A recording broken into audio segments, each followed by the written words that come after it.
தங்கம், வைரம், வெள்ளி தள்ளுபடி திருவிழா. தங்க நகைகள் சேதாரம் 1% குறைவு. வைர நகைகள் கேரட்டுக்கு 5000 குறைவு. கோவை மருதமலை முருகன் கோவிலில் தமிழில் மந்திரங்கள் ஓதப்பட்டு குடமுழுக்கு நடத்தப்படும் என்று சென்னை உயர்நீதிமன்றத்தில் இந்து சமய அறநிலையத்துறை தெரிவித்துள்ளது.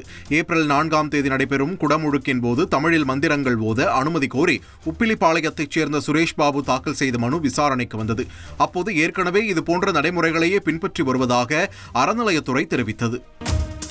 திருச்செந்தூர் முருகன் கோயில் ராஜகோபுரம் வெண்மை நிறம் பூசப்பட்டு கம்பீரமாக காட்சியளிக்கிறது. திருச்செந்தூர் முருகன் கோயிலில் ஜூலை 7ஆம் தேதி மகா கும்பாபிஷேகம் நடைபெற உள்ள நிலையில் திருப்பணிகள் முழுவீச்சில் நடைபெற்று வருகிறது. முன்பிருந்ததை விட அதிக அளவில் பிரகாசிக்கும் LED பல்புகள் பொருத்தப்பட்டுள்ளதால் இரவு நேரத்தில் நகரின் எல்லைக்கு வரும்போதே வேல் காட்சியளிக்கக்கூடிய வகையில் உள்ளது.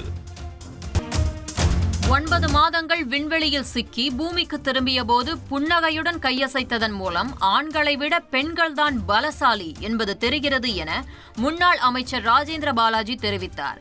சிவகாசியில் நடந்த அதிமுக மகளிரணி கூட்டத்தில் பங்கேற்ற அவர் திமுக ஆட்சியில் பெண்களுக்கு பாதுகாப்பு இல்லை என குற்றம் சாட்டினார். விழாவில் கலந்து கொண்ட பெண்களுக்கு கமகம கறிவிருந்து பரிமாறப்பட்டது. தங்கம், வைரம், வெள்ளி தள்ளுபடி திருவிழா. தங்க நகைகள் சேதாரம் 1% குறைவு. வைர நகைகள் கேரட்டுக்கு 5000 குறைவு.